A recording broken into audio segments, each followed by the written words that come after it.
In general terms, do you think the proposals in the bill achieve the appropriate balance between improving security of tenure and providing those appropriate safeguards? The simple answer is no, we don't believe it does provide adequate safeguards for private landlords.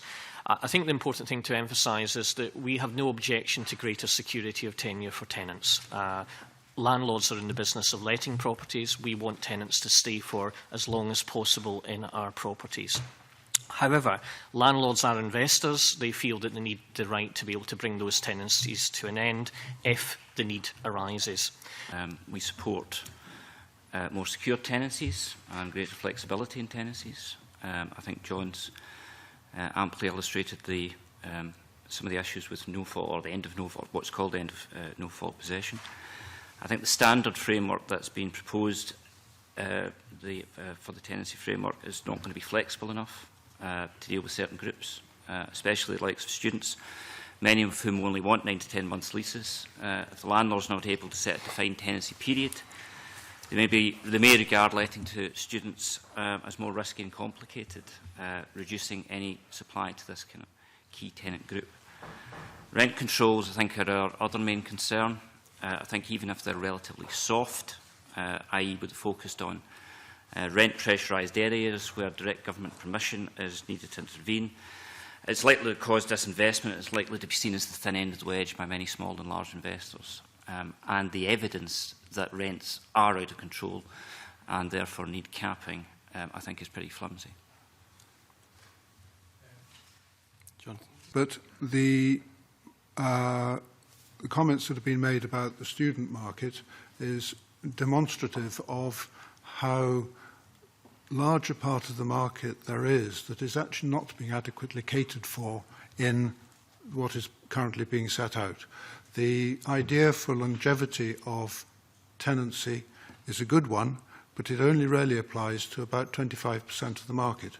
And 75% of the market needs to have greater consideration in relation to its ability to have shorter and more defined terms of lease. It's very important. However, in general terms, we don't agree that there is the right balance at the moment. I think it is weighted in favour of the tenant over the landlord at this point in time. And we've got sort of two key aspects of the bill. One is the loss of the no-fault possession, and the other is the rent pressure zones.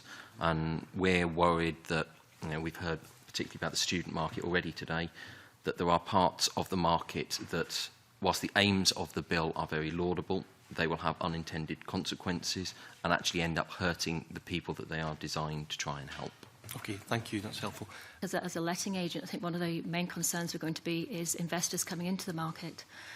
I think that with the removal of the no-fault ground and the taking away the ability for them to take the property back, I think we're going to see a fall in investors wishing to buy, people with pensions, etc., just wishing to buy one property. I think they'll be scared of going into the market, they'll see it as high risk, and they'll look to invest their monies elsewhere.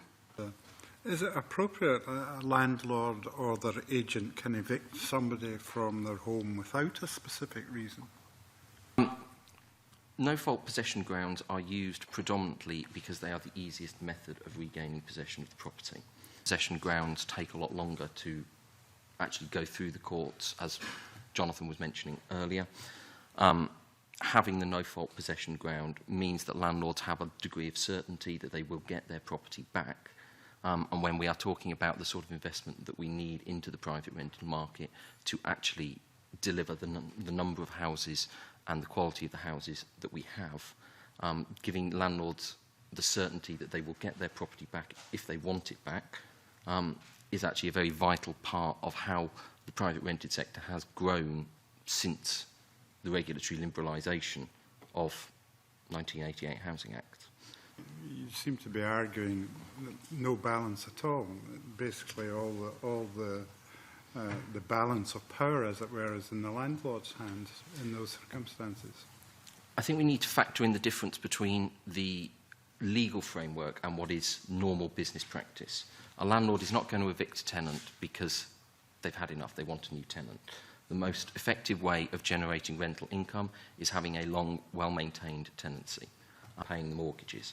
Therefore, when a tenant is occupying the property in a tenant-like manner, keeping the property in a good condition, paying the rent on a monthly basis or a quarterly basis whenever it falls due.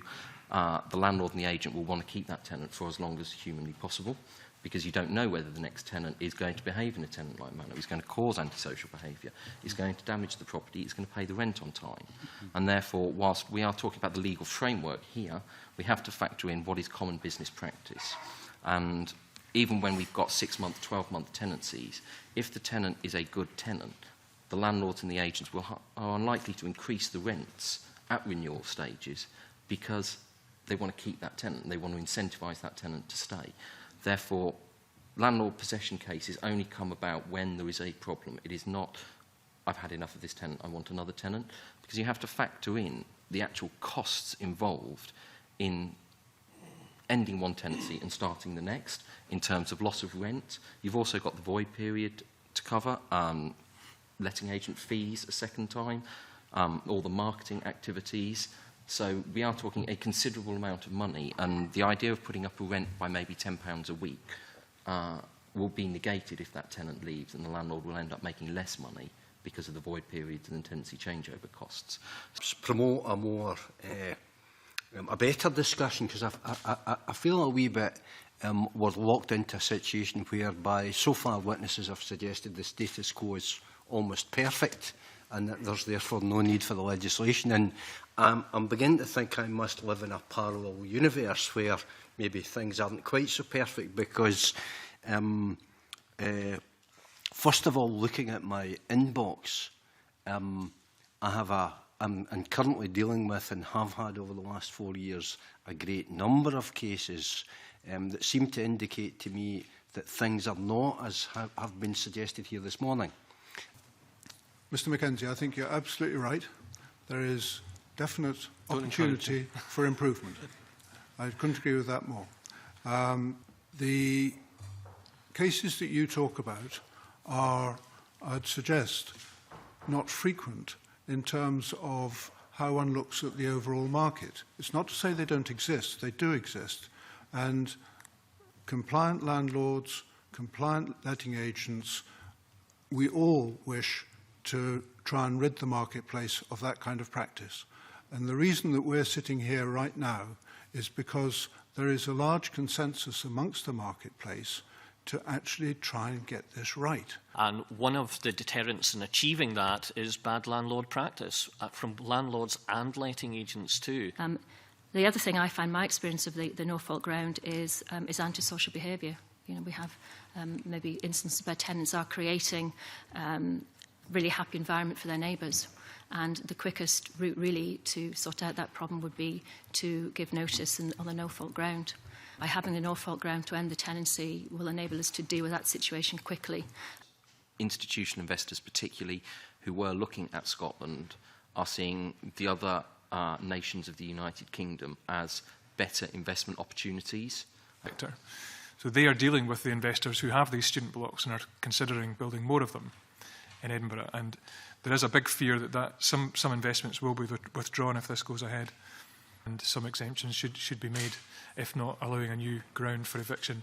But the biggest thing is that everybody that's been to university knows that you plan ahead for your accommodation, and these blocks need to plan for their new people coming in and be able to offer them accommodation. If students are able to stay in a property as long as they want, and then just tell them, well, I'm off, I'm quitting university, I'm going around the world, and say they're suddenly leaving at any particular time, how's that room's then going to be empty? And how are they going to fill it in March when there's no new students coming in? So it's not a clever idea to include students, and I don't really understand why it got included in the first place. I don't think. Yeah, there's a question there about how the market will adjust. I think there's a kind of a hope in what's been written in the document at the moment, that the market will just kind of adjust in a kind of an unspecified way, but it'll be all right. 75% of students are in HMOs who aren't staying at home. If enough of those private sector landlords decide renting to students as opposed to young professionals, there's plenty of demand for young professionals in places like Edinburgh and Glasgow for accommodation. If renting to students becomes more risky and complicated and they can't get the yield by letting out during the festival, they're going to move across the market They're going to leave the student market and they're going to move to another part of the market. That's going to reduce the supply, as Mr Blackwood said, of student stock quite considerably. I think that's a real danger. But the other risk is how the purpose-built student accommodation providers react. They've been in this market building a lot of accommodation, including in Scotland, in recent years. This is a quote from Unite from the second consultation. In the event there is no fair opportunity to assess student accommodation in Scotland, students may want to select the security provided by the English and Welsh legislation, as we would not be in a position to guarantee a room in Scotland in advance to receiving notice from the current tenant. Again, it's going to make Scotland a less attractive place to be building this type of stock. It still seems as if it's something that it's almost at the settled will of the government that we're not going to change this. Students are going to get the exact same rights as other tenants, and we will see how the market adjusts. My warning is that if something isn't done about it, then I wouldn't want to be a student in early 2018 after this has been implemented. The problem with it, in terms of the rent control zones, is that, well, there's two problems with that. One is that it provides a definite level of uncertainty for all investors, because they will not know what's going to happen, whether a council is going to suddenly decide to try and introduce one. And that's probably the biggest thing that's going to put off individual and institutional investors, is that uncertainty. So investors, particularly at the corporate level,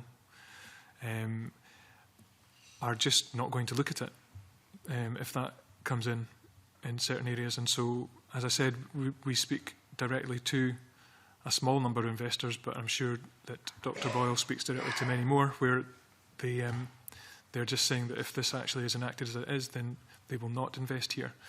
Briefly, I think that rent pressure zones are a poor idea. There's a serious holes in the data sets that we have to try and decipher what's happening with rent movements. The evidence is mixed, but the bulk of the evidence would seem to suggest that rents have not been rising above inflation anywhere over a period of time. Take it back to 2008, 9 or 10. In fact, nominal rents, not even adjusting for inflation, but nominal rents in Scotland fell between 2008 and 2011. Just to reiterate Mr Warwick's point, what rent rises do is it's a signal to the market to increase supply. But once you've got a rent control in there that depresses the rent below the market level, it's fairly basic economics, you get a reduction in supply. And places like San Francisco and Stockholm in Sweden, where this has happened, that's what you've got.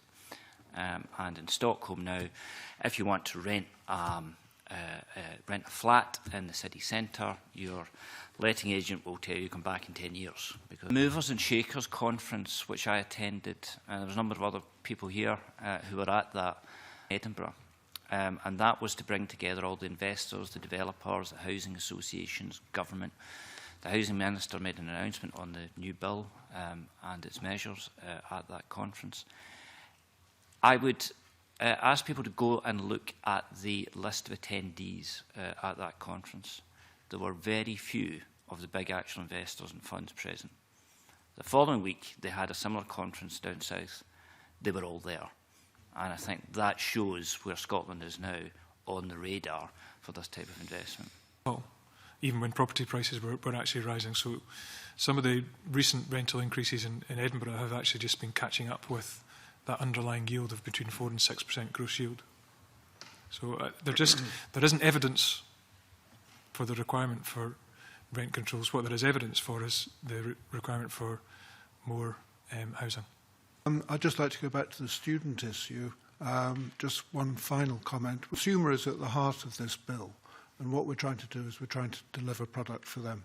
And what I'd like to suggest is that in considering how the bill is adjusted, that we think in terms, what do the students want from either university accommodation or private landlord accommodation, and then look at a consistent delivery of accommodation from all those sources.